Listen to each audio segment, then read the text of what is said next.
अस्सलाम वालेकुम शहरोज़, कैसे हैं आप? वालेकुम अस्सलाम फाद भाई। मैं अल्हम्दुलिल्लाह ठीक हूँ। आप बताएं, आप कैसे हैं? अल्हम्दुलिल्लाह ठीक-ठाक। First of all thank you so much अपने कीमती वक़्त में से हमारे लिए वक़्त निकालने के लिए। इट्स माय प्लेजर एंड फाद भाई, totally. First of all I would like to know कि आप कहाँ पे हैं और tell us something about your scholarship, institute और क्या रिसर्च चल रही है आजकल? हाँ, मैं अभी यूनिवर्सिटी ऑफ मिलान में हूँ, मास्टर्स कर रहा हूँ। अब एंड होने वाला है थीसिस आजकल कर रहा हूँ, और इंशाल्लाह इन 2-3 months I will be graduating. तो यूनिवर्सिटी ऑफ मिलान में अभी डीएसयू स्कॉलरशिप पे हूँ मैं, जो इधर की रीजनल स्कॉलरशिप है। इटली में बेसिकली रीजन्स हैं, जैसे प्रोविंसेस हैं हमारे उधर पाकिस्तान में। तो इधर काफी, मुझे एग्जैक्ट अभी नंबर याद नहीं, 20 के अराउंड रीजन है, और हर रीजन अपनी सेपरेट स्कॉलरशिप ऑफर करता है, मतलब गवर्नमेंट की तरफ से ही बेसिकली ये होती है। तो इधर ये लंबार्डी में हर यूनिवर्सिटी टू यूनिवर्सिटी थोड़ी वेरी करती है। कुछ रीजन्स में एक ही बॉडी हैंडल करती है, पर इधर मतलब हमारी यूनिवर्सिटी ऑफ मिलान के थोड़े डिफरेंसेस होंगे पोलीमी या बाकी यूनिवर्सिटी से। तो अभी मैं उसी स्कॉलरशिप पे पढ़ रहा हूँ। और ये आपको, वैसे तो मास्टर्स आपको पता है 2 साल का ही होता है इधर भी, पर ये आपको अप टू 2.5 years भी मिल जाती है। तो अभी मेरा वो 2.5 वाली एक्स्ट्रा 6 months चल रहे हैं। तो क्योंकि इनको भी पता है इधर एवरेज ड्यूरेशन मास्टर्स की 2.5 साल हो ही जाती है। तो मार्च में मेरी स्कॉलरशिप खत्म होगी, होपफुली मैं तब तक ग्रेजुएट भी हो गया होऊंगा। तो अभी तो यही चल रहा है। सही। तो शहरोज़, आपको इटली में इंग्लिश लैंग्वेज ही है मीडियम ऑफ इंस्ट्रक्शन या इटालियन में पढ़ाया जाता है और आपको सीखनी पड़ती है? नहीं, इधर तो मेरा इंग्लिश, या भी ये भी एक बड़ी इंटरेस्टिंग रही है मेरे मेरे लिए ये चीज भी। मैं, आपको पता ही है, मैं पहले पीसा में आया था। तो जी। उधर उधर मेरी स्कॉलरशिप इधर से ज्यादा प्रेस्टिजियस थी। मतलब एक उनकी ऑनर स्टूडेंट पोजीशन होती है, मैं उस पे Saint Anna School of Advance Studies Pisa में सिलेक्ट हुआ था। पर सिलेक्शन के बाद मुझे पता चला कि वो जॉइंट डिग्री है, और मुझे यूनिवर्सिटी ऑफ पीसा में भी एक मास्टर्स प्रोग्राम में इनरोल होना था। तो उसमें जब मैं इनरोल हुआ तो मुझे पता चला वो तो इटालियन डॉट है। तो पर तो जब वो मुझे शुरू शुरू में पता चला, I was about to give up कि मैं ये दिस कैन नॉट वर्क। पर फिर यूनिवर्सिटी ने मुझे कहा कि आप एग्जाम्स इंग्लिश में दे सकते हो, बाकी भी आपको कोई भी मसला होगा हम कोशिश करेंगे फैसिलिटेट करने की। और फिर मैंने भी सोचा, कोविड के दिन थे, वही लास्ट ईयर, लास्ट सेमेस्टर चल रहा था, और डेडलाइंस गुजर चुकी थी, ऑलमोस्ट मई जून में सिलेक्शन हुई थी। तो फिर मैंने थोड़े मशवरे भी लिए, खुद भी सोचा कि अगर तो मैं ये गिव अप करता हूँ तो फिर तो मुझे पूरा साल वेट करके नेक्स्ट ईयर कहीं जाना पड़ेगा। तो बेहतर है कि मैं उधर चला जाता हूँ। तो I will try to make it work. पर अगर बिल्कुल पॉसिबल ना लगा तो I will have options, like easy options there to move from one European city to another. It would have been much easier. तो वही हुआ, फिर मैं इधर आया। पर डोंट गेट मी रॉन्ग, मैंने पूरी कोशिश की, मैं इटालियन भी सीखता रहा, मैं सही। क्लासेस भी ली, सारा कुछ किया। पर मसला असल स्टार्ट हुआ, मेरी इटालियन भी इम्प्रूव हो रही थी, पर जब कोविड का थोड़ा वो लॉकडाउन हटा, प्रेजेंस में क्लासेस शुरू हुई, तो मैं उधर क्लासेस ले रहा होता था, इटालियन में प्रोफेसर दे रहा है, सारे इटालियन स्टूडेंट्स नोट्स बना रहे हैं, मैं स्लाइड्स पे देख रहा हूँ कुछ इंग्लिश में लिखा हुआ है। तो दैट वाज इट। मैं नहीं यार, ये मैं क्या कर रहा हूँ। तो फिर द गुड थिंग वाज कि मेरी सुपरवाइजर उधर और मेरे head of department, they were very very cooperative. मैंने उनसे एक दफा ये सारा डिस्कस किया, उन्होंने कहा तुम्हारे फ्यूचर का सवाल है, हम तो चाहेंगे कि तुम इधर ही कंटिन्यू करो, इटालियन सीखो और मतलब कंप्लीट करो सारा कुछ। पर मैंने कहा, मतलब मैं कोशिश की है, ये बहुत मुश्किल लग रहा है। तो मैं सोच रहा हूँ कि university of Milan, Sapienza university of Rome में अप्लाई कर दूँ, तो अगर एडमिशन होता तो कहना ही मूव। मैंने पूछे ही उनसे, उन्होंने फिर कहा कि चलो 2 महीने भी हैं तो तुम देख लो, सोच लो, अगर तब तक भी तुम्हारा यही इरादा हुआ तो बस हमें बता देना और चले जाना। फिर ऐसे ही हुआ, मैं उधर रहा उस साल, मतलब एकेडमिक ईयर के एंड तक। तो then I move to Milan, that was it. इधर इधर टोटली इंग्लिश में क्लासेस। तो सही। दैट तो वाज द आपने मिलान बिगेस्ट में स्कॉलरशिप रीजन। के लिए दोबारा से अप्लाई किया? हाँ, क्योंकि उधर मैंने जैसे पहले रीजनल स्कॉलरशिप का थोड़ा बता ही दिया है, तो इधर मैं बता दूं, जो पीसा में मेरी स्कॉलरशिप थी वो रीजनल स्कॉलरशिप नहीं थी। तो अब मैं थोड़ा बैकग्राउंड भी बता देता हूँ। असल में दो मास्टर्स और बैचलर्स में दो तरह की स्कॉलरशिप्स मेनली होती हैं। एक रीजनल स्कॉलरशिप जिन्हें नीड बेस्ड भी कहते हैं, और एक मेरिट बेस्ड स्कॉलरशिप। तो मेरिट बेस्ड स्कॉलरशिप आपको ऐसे मिलती है कि आप डायरेक्टली अप्लाई करते हो एडमिशन के लिए, और यूनिवर्सिटी को आपके ग्रेड्स या आपकी सीवी बहुत अच्छी लगती है, तो वो आपको मतलब लिमिटेड सीट्स होती हैं पर यूनिवर्सिटी वेरी करती हैं, 10-15 इतनी ऑलमोस्ट होती हैं। तो वो आपको एडमिशन लेटर के साथ ही स्कॉलरशिप भी ऑफर कर देते हैं कि योर प्रोफाइल लुक्स प्रॉमिसिंग, तो we would love to offer you this scholarship. हर एक का अपना अपना नाम और वो सारा सीन। तो उसके अलावा अगर आपको सिर्फ एडमिशन मिलता है, आपको मेरिट बेस्ड स्कॉलरशिप नहीं मिलती एडमिशन के साथ, तो then you have another option to apply for regional scholarship, जिनके पोर्टल ओपन होते हैं तकरीबन मई, जून, जुलाई में हर साल। तो तब तक आपको एडमिशन मिल गया होता है अगर आपने टाइम पे अप्लाई कर दिया था। तो सिर्फ उस एडमिशन की बेस पे आप उसके लिए अप्लाई कर सकते हो, और बाद में सिर्फ आपने अपनी इनकम प्रूव करनी होती है through an FBR income certificate, and in some cases एक प्रॉपर्टी सर्टिफिकेट। तो दैट्स इट। और पाकिस्तानी स्टूडेंट्स को मोस्टली मिल जाती है, क्योंकि आपको पता ही है अगर हम रुपीस की इनकम यूरोज में कन्वर्ट करेंगे तो वो बहुत कम लगेगी। तो इनका थ्रेशोल्ड होता है कि इतने यूरोज से कम होनी चाहिए। तो पाकिस्तानी स्टूडेंट्स ऑलमोस्ट एलिजिबल होते हैं। सही।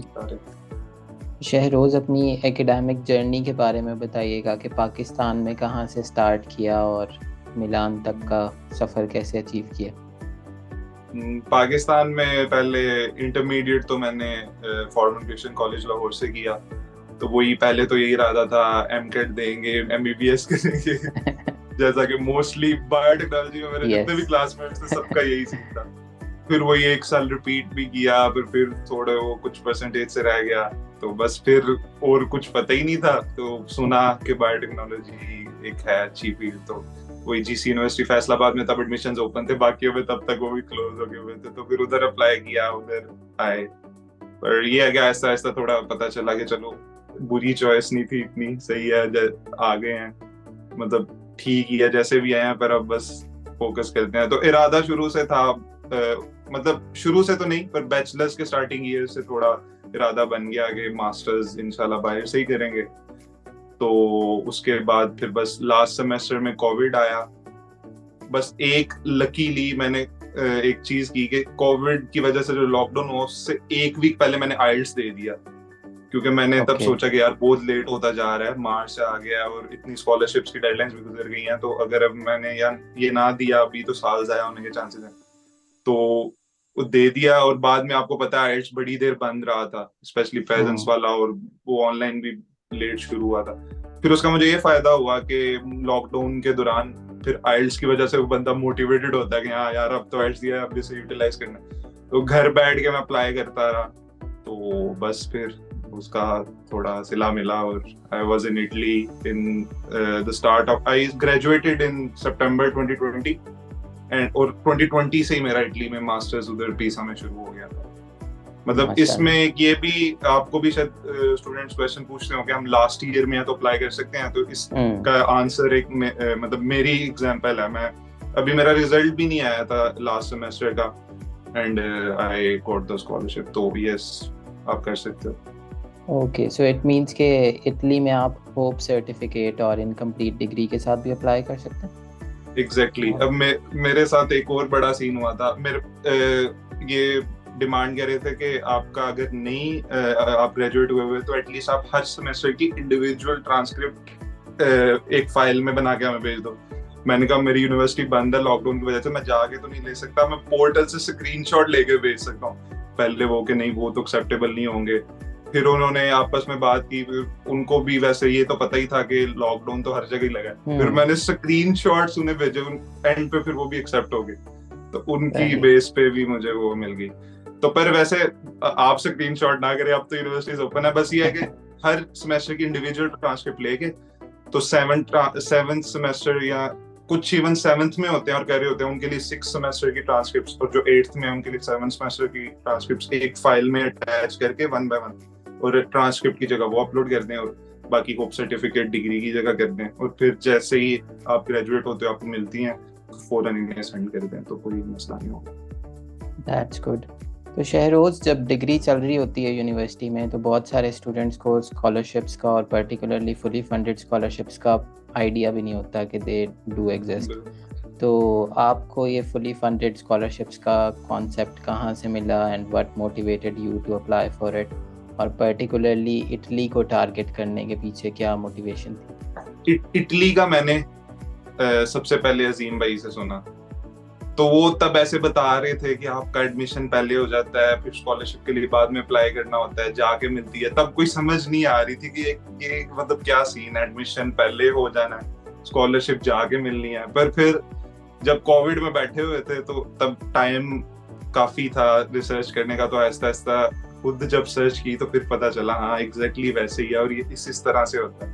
पर अजीम भाई को मैं बहुत क्रेडिट दूंगा, उनसे स्पेशली लास्ट ईयर्स में मतलब मैंने जो भी पूछना होता था ही वाज ऑलवेज देयर और वो गाइड करते थे। तो उसके अलावा बाकी इरेस्मस मंडस स्कॉलरशिप्स और स्टाइपेंडियम कैरिकम इनका तो मतलब सुना हुआ था, और थोड़ा बहुत दो ग्रुप्स आपको पता है, पाकिस्तान स्कॉलरशिप्स लीग और स्कॉलरशिप नेटवर्क, उनके थ्रू आपको बड़ी स्कॉलरशिप्स का पता चल जाता है। पर इटली का स्पेसिफिकली मुझे इस तरह से पता चलना शुरू हुआ, और वैसे इटली फिर भी मेरे एज सच रडार में नहीं था। मेन जर्मनी था और बाकी इरेस्मस मंडस का सोचा हुआ था कि अप्लाई कर देंगे, पर इनकी डेडलाइंस गुजर चुकी थी तब तक। तो फिर जो ऑप्शंस थे, इटली का सबसे एक ये बड़ा फायदा कि इनकी डेडलाइंस काफी मतलब लेट होती हैं as compared to the scholarships. मई तक भी आप अप्लाई कर सकते हो, तो ये एक फायदा होगा कि मैं अप्लाई कर सका इटली में। सही। और शहरोज, वीज़ा प्रोसेसिंग के बारे में बताइएगा कि क्या उसमें आपको कंसल्टेंसी की ज़रूरत पड़ती है या खुद से अप्लाई कर सकते हैं, और अभी क्या सिचुएशन चल रही है इटालियन वीज़ाज़ के हवाले से? इटालियन वीज़ाज़ की इस वक्त बहुत अच्छी सिचुएशन नहीं है, टू बी वेरी ऑनेस्ट। अब इन्होंने खुद ही थोड़ा सा सिस्टम खराब किया है। पहले मेरे वाला जो ईयर था ना, तब तक एक सेपरेट पोर्टल होता था जिधर आप वीजा अपॉइंटमेंट्स बुक करते थे, और बुक करने के मैक्सिमम 2 महीने बाद आपको अपॉइंटमेंट मिल जाती थी। तो उससे अगले साल से I don't know what they thought, उन्होंने बस वो रिमूव कर दिया पोर्टल। और एक रिक्वायरमेंट होती है, आपने प्री इनरोलमेंट करनी होती है, एक यूनिवर्सिटी पोर्टल है उस पे, तो उन्होंने कहा हम प्री इनरोलमेंट की बेस पे ही दे देंगे वो वीजा अपॉइंटमेंट। तो जब से ये आया सिस्टम, उसके बाद 2 साल ऐसे गुजरे कि बहुत ज्यादा स्टूडेंट्स को अपॉइंटमेंट ही नहीं मिली। और इस साल इससे भी अजीब इन्होंने काम किया कि आप हमें ईमेल करो तो उसके रिस्पॉन्स में हम आपको करेंगे। शुरू पे ये था, तो वही लड़के रोज ईमेल्स करते रहते थे। जो फिर ज्यादा करता था उन्हें वार्न करते थे कि आप इतनी ज्यादा ईमेल ना करो, हम आपको वो कर देंगे ब्लॉक और इस तरह के चीज। तो मतलब अब थोड़ा किस्मत पे है फुली, कोई ईमेल उनके सामने आ गई, उसे अपॉइंटमेंट दे दी, कोई महीना भी करता रहा उसे नहीं मिली। तो इस साल थोड़ा इस तरह का सीन है, पर मुझे लग रहा है कि अब अगले साल रियलाइज करके थोड़ा बेहतर करेंगे, पर वो तो अब टाइम ही बताएगा। पर थोड़े मसले हैं, पर फिर भी स्टूडेंट्स काफी आए हैं इस साल भी, इवन मिलान में काफी पाकिस्तान से स्टूडेंट्स आए हैं। पर वही बात है, थोड़ा लक फैक्टर अब ज्यादा हो गया। सही। और शहरोज, कैसे रेट करते हैं इटली को as a destination for higher studies in comparison to other countries and other scholarships? क्योंकि अभी रिसेंटली हमने देखा है कि बहुत ज़्यादा ट्रेंड में है Italian scholarships. So how do you rate it? अगर हम हर कॉन्टेक्स्ट से देखें तो Italy has to be like one of the better destinations, क्योंकि एक तो मतलब यूनिवर्सिटीज और वो लैब फैसिलिटीज वो तो सेकंड टू नन है। मतलब वो specially when you are coming from Pakistan और इस तरह के आपको लैब्स में रिसर्च करने का मौका मिले, तो वो तो वाकई बहुत बड़ा अपग्रेड फील होता है। तो उसके अलावा एक अगर आप स्टाइपेंड देखें तो काफी कंट्रीज से थोड़ी कम है, पर उसकी भी एक फ्लिप साइड है कि इटली वैसे भी अफोर्डेबल है फिर रहने के लिए, मतलब रेंट्स कम है। स्पेशली अब मिलान थोड़ा बड़ा शहर है तो इधर फिर भी थोड़े रेंट ज्यादा, पर साउथ में आप चले जाओ या मिड में बहुत अफोर्डेबल है, जितनी स्टाइपेंड आपको मिल रही है उससे आप आराम से अपना खर्चा चला के सेव भी एक अच्छी अमाउंट कर सकते हो। तो प्रोज एंड कॉन्स तो फिर आपको पता है हर जगह के होते हैं। थोड़ा इटली का अगर एक कॉन मैं बता सकता हूँ वो वही है लैंग्वेज बैरियर, पर वो भी तेजी से बेहतर हो रहा है क्योंकि यंग जनरेशन इनकी ऑलमोस्ट बोल लेते हैं सारे इंग्लिश। और थोड़ा वही मसला है कि बूढ़े लोग और वो सारे थोड़ी स्ट्रगल करते हैं, पर वो भी आप थोड़ा इधर रहते हो या आप तो गूगल ट्रांसलेट है, अगर कहीं आपको ज्यादा ही स्ट्रगल हो रही है तो आप वो यूज कर सकते हो और बाय टाइम ये भी काफी हद तक कम हो जाएगा। तो एक अच्छी डेस्टिनेशन है और स्पेशली जितनी अपॉर्चुनिटीज ये दे रहे हैं, आपने पीएचडी की भी देखा होगा, इतनी कॉल्स पब्लिश होती हैं और मेरा नहीं ख्याल कोई भी और कंट्री मास्टर्स और बैचलर्स के लिए इस तरह की नीड बेस्ड स्कॉलरशिप देता होगा। सिर्फ इस बेस पे कि आप अफोर्ड नहीं कर सकते, आपकी फैमिली इनकम कम है तो कोई नहीं, हम आपको फंडिंग दे देंगे। तो ये भी एक मतलब मैंने इटली में ही देखी है चीज। जर्मनी में फ्री एजुकेशन जरूर है पर उधर अपने एक्सपेंसेस आपने खुद उठाने होते हैं, इधर आपके एक्सपेंसेस भी वो रीजनल स्कॉलरशिप से कवर हो जाते हैं। तो that's a huge thing. Right.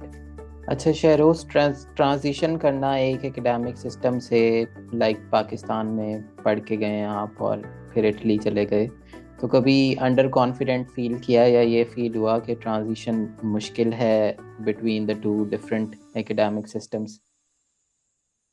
Under confident तो नहीं, पर डिफरेंस तो था क्योंकि पाकिस्तान में आपको पता है आप एक रात पहले पढ़ते हो और आप कर लेते हो क्लियर, पर इधर ऐसा चक्कर नहीं है। एक तो वजह यह है कि इधर मोस्टली 70-80% एग्जाम्स आपके ओरल ही होते हैं, तो प्रोफेसर ने 1-on-1 आपसे वो क्वेश्चंस करने हैं, फिर टैग क्वेश्चंस एंड ऑल। तो जब तक आप प्रॉपर पढ़ के नहीं जाओगे, कॉन्सेप्ट क्लियर नहीं करोगे, प्रोफेसर फौरन समझ जाएगा ये बस मतलब ये नहीं पढ़ गया है। तो इसलिए आपको पढ़ना पड़ता है एक सब्जेक्ट को, एटलीस्ट आपको 15-20 दिन तो देने ही पड़ते हैं अच्छे वाले, फिर ही वो क्लियर होता है। तो एक जो मुझे सबसे अच्छी चीज लगी इटली की इस एग्जाम सिस्टम की स्पेशली, कि इस तरह नहीं होता कि एक सेमेस्टर में आपने अगर 5 सब्जेक्ट्स पढ़े हैं तो उसके मिड्स, मतलब मोस्टली मैं अपने कोर्स की बात कर रहा हूँ, मोस्टली ऐसे ही होते हैं। कुछ डिफरेंस हो सकते हैं, कोई ट्राइमेस्टर और वो सारा सीन होता है, कईयों के मिड्स भी होते हैं, पर 80% ऑफ द कोर्सेज में इस तरह होता है कि आपने फॉर एग्जांपल 5 सब्जेक्ट्स पढ़े हैं, इट्स नॉट मैंडेटरी कि आपने सेमेस्टर के एंड पे 5 के एग्जाम देने हैं या मिड्स भी होने हैं। इनकी एग्जाम कॉल एक आपके पोर्टल पे पब्लिश होती रहती है। हर एग्जाम जो चाहे फर्स्ट सेमेस्टर में होगा चाहे सेकंड सेमेस्टर में होगा, साल में उसके एटलीस्ट 6 दफा एग्जाम्स होंगे एक सब्जेक्ट के एटलीस्ट। और अगर आपने वो एक दफा दिया है, आप के उसमें कम मार्क्स आते हैं, मतलब इधर 30 टोटल मार्क्स होते हैं और 18 पासिंग मार्क्स होते हैं, तो आपके फॉर एग्जांपल 18 आ गए and you think you can improve it और आप एक और ट्राई करो तो ज्यादा ले सकते हो, तो you simply have to refuse it. और अगर आप अगली दफा वो एग्जाम देते हो और आपके 27, 28 या 30 भी आ जाते हैं, तो जो 18 है उसका कोई इफेक्ट नहीं होगा आपकी ट्रांसक्रिप्ट कहीं भी। वो प्रोफेसर वही देखेगा कि हाँ अब तो ये तैयारी करके आया है, तो अब तो इसने 27 ली है, तो you can take as many attempts as you want to get the desired score। और इसका एक ये मतलब इनका ये कॉन्सेप्ट है इसके पीछे कि इस तरह अगर उसने पहली दफा नहीं भी पढ़ा, चलो दूसरी दफा तो पढ़ ही लेगा ना, उसको वो कॉन्सेप्ट तो क्लियर हो जाएंगे। तो ये मुझे एक बहुत अच्छी चीज लगी इनके सिस्टम की। और इस पर इसका एक छोटा सा ड्रॉबैक भी है कि इसीलिए डिग्री थोड़ी वो लंबी हो जाती है। मतलब मैं पहले बताया ना 2.5 साल तक, फिर ये 2.5 साल तक स्कॉलरशिप भी देते हैं और एवरेज ड्यूरेशन 2.5 साल ही है इधर मास्टर्स की, कि अपने पेस के मुताबिक स्टूडेंट्स वो एग्जाम्स देते हैं कि चलो ये फर्स्ट सेमेस्टर का कोई एग्जाम सेकंड ईयर में दे रहा है कोई स्टूडेंट, तो इस तरह चल रहा होता है। पर फिर भी अगर आप चाहो तो आप 2 साल में भी कर सकते हो। अभी मेरा एक दोस्त ग्रेजुएट हुआ है, उसने वो जरा ज्यादा पढ़ने वाला था और साथ साथ एग्जाम्स देता रहा, तो वो पूरे 2 साल में भी ग्रेजुएट हुआ है। इट्स नॉट पॉसिबल नहीं है, पर आप पे डिपेंड करता है, आप अपने मुताबिक अपना स्केड्यूल सेट कर सकते हो। सही। तो आइट्स नेसेसरी है इटली में अप्लाई करने के लिए? नहीं, मैंडेटरी नहीं है। 1-2 यूनिवर्सिटीज हैं जिनमें है mandatory, I think Sapienza university of Rome में है, उसके अलावा मतलब जितनी भी इटालियन यूनिवर्सिटीज हैं, as far as I know, उधर मैंडेटरी नहीं है, पर उसका फायदा जरूर होता है। अगर आपके पास आइल्स हो तो आपके चांसेस जरूर बढ़ते हैं। पर इंग्लिश प्रोफिशिएंसी सर्टिफिकेट एक्सेप्ट हो जाता है ऑलमोस्ट हर यूनिवर्सिटी में। तो अगेन जो मेरे वाला ईयर था 2020, तब वीजा के लिए आइल्स मैंडेटरी था, चेकलिस्ट में ओके। प्रॉपर्ली मेंशन था। पर उससे अगले साल से इन्होंने कहा कि अब मैंडेटरी नहीं है आइल्स, पर जिनके पास आइल्स नहीं होगा उनकी हम वीजा इंटरव्यू के दौरान इंग्लिश जज खुद कर लेंगे। असेस कर। सही। पर वही बात, इन शॉर्ट, आइल्स तो मैंडेटरी नहीं है, but you should improve your English speaking before applying for visa. तो अच्छा शहरोज, आइल्स कितनी खतरनाक चीज़ है और कितना डरना चाहिए इससे, और कोई आइल्स खतरनाक कर नहीं बात लेने के भाई। क्या एडवांटेजेस हैं? हम तो इतने मतलब लकी हैं कि हम शुरू से मोस्टली आजकल स्पेशली इंग्लिश मीडियम ही पढ़ के आ रहे होते हैं, और इंग्लिश में मतलब हर सब्जेक्ट इंग्लिश में पढ़ रहे हैं उर्दू के अलावा। तो हमें तो ये बड़ा फायदा होता है। बस मैंने जो देखा है, जो लोग डरते हैं आइल्स से, वो सिर्फ स्पीकिंग की वजह से मेनली डरते हैं। वो इसलिए कि हमने कभी की नहीं है सच स्पीकिंग। पर वो भी अगर आप थोड़ी सी प्रैक्टिस करो, आई थिंक एक डेढ़ महीना भी आप अच्छे वाला आइल्स को दे लो ना। इवन ऑनलाइन इतना मटेरियल पड़ा है, यूट्यूब पे इतनी वीडियोस है जिसमें उन्होंने बड़े अच्छे हैक्स बताए हुए हैं कम दिनों में कैसे आप इम्प्रूव कर सकते हो। तो बस you have to give it time. बस डरोगे तो फिर तो नहीं होगा। बस अटेम्प्ट करो, और कोई मुश्किल नहीं है, बेसिक इंग्लिश ही है और तो कुछ नहीं है। सही। इटली में जो स्टूडेंट्स अप्लाई करने में इंटरेस्टेड हैं या अप्लाई कर रहे हैं, इन प्रोसेस हैं, उनके लिए कोई टिप्स एंड ट्रिक्स जो कि उनके चांसेस इन्हांस करें सिलेक्शन के लिए? बस वैसे मैं थोड़ा टाइमलाइन बता देता हूँ कि अभी एडमिशंस ओपन हो रहे हैं आजकल। तो पहले तो आपने एडमिशन के लिए अप्लाई करना है, स्कॉलरशिप का भी नहीं सोचना। पहली ये रिक्वायरमेंट है कि एक एडमिशन लेटर आपके पास आ जाए, फिर आप प्री इनरोलमेंट करो। तो फिर जब रीजनल स्कॉलरशिप ओपन होंगे आप उसके लिए अप्लाई करोगे। तो उसके अलावा सिलेक्शन इंक्रीज करने के लिए वही मेन डॉक्यूमेंट्स तो वही हैं। एक आपने सीवी अपनी स्ट्रॉन्ग करनी है, और वो स्ट्रॉन्ग करने के क्या तरीके होते हैं। चलो सीजीपीए तो है, कईयों का ज्यादा होगा, कईयों का कम होगा, you can not change it now. तो जिनका थोड़ा मॉडरेट है या थोड़ा कम है, वो उससे कंपनसेट करने के लिए मतलब अभी तक जो मुझे बेस्ट तरीका समझ में आया वो ये है कि ऑनलाइन कोर्सेज आप करो, कोर्सेरा से कर लो, और उडेमी, किस तरह की मतलब वेबसाइट्स हैं। तो आप अपनी फील्ड से रिलेटेड कोई 4-5 कोर्स भी करके उसका थोड़ी सी डिस्क्रिप्शन सीवी में लिख के, उसका टाइटल लिख के वो पुट करोगे, उसका बहुत अच्छा इम्पैक्ट होता है। हम बहुत इजी लेते हैं, मतलब फॉर ग्रांटेड लेते हैं इस चीज को कि वो कोर्स से क्या हो जाना है। पर ये जब सीवी में देखते हैं ना, हाँ इसने वो कोई फैंसी सा टाइटल हो, रिलेटेड हो आपके जिसमें आप अप्लाई कर रहे हो, तो उसका काफी हद तक पॉजिटिव इम्पैक्ट पड़ता है। एटलीस्ट ना होने से तो बहुत बेहतर है। तो इसलिए अगर आप चाहते हो कि आपके चांसेस बढ़े, एक आपकी ऑनलाइन कोर्सेज करो, और दूसरा इंग्लिश प्रोविजन सर्टिफिकेट के लिए अगर आइल्स आ जाएगा तो वो भी आपके चांसेस बढ़ाएगा। क्योंकि अगर आपका एक ड्रीम है बाहर पढ़ने का, तो इतना तो आपको करना ही पड़ेगा। तो ये दो एक चीजें हैं जो आपके चांसेस बढ़ा सकती हैं सिलेक्शन के। क्या बीएस के स्कॉलरशिप्स भी ऑफर करता है इटली? बीएस के भी करता है, उसके भी सेम प्रोसेस है, ऐसे ही एडमिशन अप्लाई करना होता है। अगर मेरिट बेस मिलनी हो तो एडमिशन के साथ ही दे देंगे, नहीं तो रीजनल स्कॉलरशिप। और बीएस का मतलब एक ही डिफरेंस है बीएस का एमएससी के, प्रोग्राम्स बहुत कम है, पर आहिस्ता आहिस्ता वो भी बढ़ रहे हैं। ज्यादा बीएस इधर इटालियन में ही होता है, तो इंग्लिश के हर यूनिवर्सिटी में 3-4, इससे ज्यादा बहुत रेयरली मैंने देखे हैं। पर हर साल कोई ना कोई हर यूनिवर्सिटी एक आधा ऐड कर रही है ऑलमोस्ट। तो मतलब आपको वही यूनिवर्सिटी की वेबसाइट पे देखना पड़ेगा कि हमारे से रिलेटेड बैचलर प्रोग्राम ऑफर हो रहा है, तो फिर इसी प्रोसेस से आप बीएस के लिए भी आ सकते हो रीजनल स्कॉलरशिप पे। सही। और कितना सेफ है इटली फीमेल स्टूडेंट्स के हवाले से और कम्युनिटी के हवाले से? Is it easy to get Pakistani Indian community there, और फूड और कल्चरली और इस तरह की चीज़ों में? वैसे भी बिल्कुल सेफ है।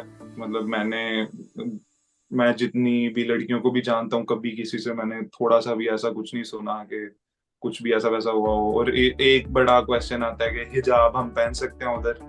हाँ पहन सकते हो, बड़ी लड़कियां पहनती भी हैं, कभी किसी के साथ कुछ ऐसा वैसा नहीं हुआ। तो उसके अलावा पाकिस्तानी तो बहुत है इधर, वो आप बिल्कुल भी टेंशन न लें। आपको कुछ जगहों पे इटालियन से ज्यादा पाकिस्तानी नजर आएंगे, और पाकिस्तानी शॉप्स ओके। भी बहुत हैं। आपको इधर शान बिरयानी मसाला भी मिल जाएगा, टपाल दानेदार पत्ती भी, सब कुछ हलाल हलाल भी, चिकन वगैरह, मतलब सब कुछ जो आपको पाकिस्तान में मिलता है वो इधर भी मिल जाए। थोड़ा महंगा मिलेगा मिल सब कुछ जाए। जॉब्स का क्या स्टेटस है शेरोज इटली में?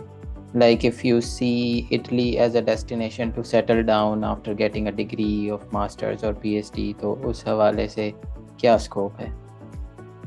जॉब्स तो मतलब हैं, मिल सकती हैं, पर उसकी भी फिर हमारे लिए वही रिक्वायरमेंट्स है। एक लैंग्वेज अगर आपको आती हो तो आपके चांसेस काफ़ी हद तक मल्टीप्लाई हो जाते हैं। और दूसरा जो भी रिसेंटली मुझे चीज़ पता चली है कि अगर आप इनका ड्राइविंग लाइसेंस होता है, उसका नाम पतेंते, मतलब इटालियन में उसे पतेंते कहते हैं, तो उसकी बहुत वैल्यू है इधर। क्योंकि अगर आप किसी कंपनी में जॉब के लिए अप्लाई कर रहे हो और आपके पास लाइसेंस नहीं है, तो वो कहते हैं कि कल को मतलब हमें जरूरत होगी, हम कहेंगे आपको, आप घंटे में इधर हो और आप पब्लिक ट्रांसपोर्ट पे आ रहे हो, तो आपके पास एक बहाना होगा कि मैं इसलिए लेट हो गया हूँ। तो इसलिए जिनके पास लाइसेंस होता है ना, उससे वो एवी मुफ्त का बहुत बड़ा एडवांटेज मिल जाता है। तो ये दो चीजें मतलब मुझे भी मेन नजर आई हैं। बाकी आपकी वो स्किल्स तो आपके होनी ही चाहिए, आप कैपेबल तो होने ही चाहिए, वो तो हर जगह मतलब वो तो चाहिए ही होता है। पर इटली का एक ये है कि कह ले हैं, अगर आप लाइसेंस ले लो और दूसरा इटालियन थोड़ी इम्प्रूव कर लो, तो चाहे आपसे बहुत ज्यादा कैपेबल है, उस पर भी आपको प्रेफरेंस मिल जाती है इन सम केसेस। तो बाकी इन्हें चाहिए तो सही, क्योंकि आपको भी पता है ऑस्ट्रेलिया में भी शायद ऐसे ही हो, कुछ जॉब्स ऐसी होती हैं जिधर इटालियंस बहुत कम इंटरेस्टेड होते हैं, या मतलब exactly. तो वो बाहर से ही ज्यादा हायर कर रहे होते हैं। तो इसलिए अपॉर्चुनिटीज तो काफी हैं, पर फिर जो थोड़ी उनकी रिक्वायरमेंट है कि एटलीस्ट हमारी लैंग्वेज थोड़ी बोले जैसे हम हायर कर रहे हैं, और वही लाइसेंस हो, तो ये आप पूरी कर लो तो अपॉर्चुनिटीज हैं जॉब की। तो अगर पाकिस्तान से लाइसेंस लेके आए तो वहाँ पे कन्वर्ट हो सकता है? पाकिस्तान से इंटरनेशनल लाइसेंस आप बनवाओ तो इधर 1 साल के लिए चलता है, 1 साल से ज्यादा नहीं। तो उसको आप कन्वर्ट नहीं कर सकते इटालियन लाइसेंस में?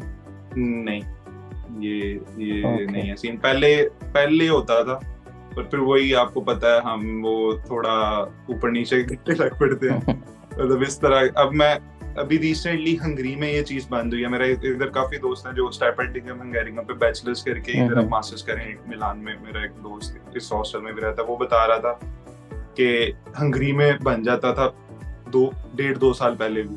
वो यही हुआ, हर कोई एमी फेक लाइसेंस, पाकिस्तान में तो एमी बन जाता है ना। तो फिर इनको किसी तरह वो चीज पता चली, तो इन्होंने फिर सिलेक्टिवली पाकिस्तान को कैंसिल कर दिया कि नहीं यार ऐसे नहीं, आपको इधर भी टेस्ट देना पड़ेगा, इधर भी सारा करना। तो अब आजकल 1 साल से ज्यादा फिर वो नहीं वैलिड रहता, कन्वर्ट नहीं होता। Okay Sheroz, now concluding advice for students जिनकी डिग्रीज अभी ऑनगोइंग हैं and they are foreseeing to apply for scholarships in future, किन चीजों पे काम करने की जरूरत है उन्हें? यही है कि स्टडीज के साथ एक तो टाइम थोड़ा निकालना पड़ता है। तो मेन चैलेंज ये है कि रोज थोड़ा टाइम निकालें, रिसर्च करें। अपनी हर चीज यूनिवर्सिटी की वेबसाइट पे पड़ी होती है, मतलब जो उनकी रिक्वायरमेंट्स हैं, जो डेट्स हैं और सब कुछ। बाकी आप भी वीडियोस भी बनाते रहते हो, मैं भी अपनी तरफ से जो मुझे लगता है कि इस पे बनानी चाहिए बनाता हूँ। तो आप रिसोर्सेज आपके पास हैं, आपने बस उन्हें वाइजली यूटिलाइज करना है। तो थोड़ा टाइम निकालें, अपने वो कंट्रीज शॉर्टलिस्ट करें, प्रोज एंड कॉन्स देके अपने मुताबिक, हर एक की अपनी अपनी प्रेफरेंस होती है। तो उसके बाद बस फिर जितनी जल्दी शुरू करेंगे उतनी ज्यादा स्कॉलरशिप के लिए अप्लाई कर सकेंगे, और फिर उतने ज्यादा चांसेस होंगे। तो वही एक मोटिवेशन लेटर एक बहुत इंपॉर्टेंट डॉक्यूमेंट है, उसको प्रॉपर टाइम दे के लिखें। किसी से ये ना कहें कि can you please share your motivation letter. उसके अलावा वही सीवी अपनी इम्प्रूव करें, ऑनलाइन कोर्सेज वगैरह करके। मेन चीजें तो फिर यही हैं। तो बाकी वो पहले ही बता दिया, जिनकी ऑनगोइंग है वो ट्रांसक्रिप्ट्स इंडिविजुअली यूज कर सकते हैं, उनको एक फाइल में मर्ज करके ट्रांसक्रिप्ट वाली जगह पे अपलोड कर लें और साथ होप सर्टिफिकेट। तो यही प्रोसेस है उनके लिए। All right, as a international student future plans क्या हैं मास्टर्स डिग्री कंप्लीट होने के बाद? फ्यूचर प्लान्स अभी तो फिलहाल मेरे at least for a few years तो जॉब ढूंढ के वही करने की कोशिश करूँगा। तो उसके बाद मे बी और मे बी नॉट पीएचडी भी करूँ इधर, मतलब यूरोप में से ही कहीं, नॉट नेसेसरीली इटली से, शायद कोई और कंट्रीज भी एटलीस्ट टारगेट करूँगा, अप्लाई करूँगा। तो बाकी let's see where time takes us. Okay, thank you so much, Shairoz, for your time and for your kind advices for the students. You're welcome, Baad bhai. Thank you Wish for you best inviting of me. luck for your future. Thank you so much. Same to you. Thank you. Allah Hafiz. Allah Hafiz.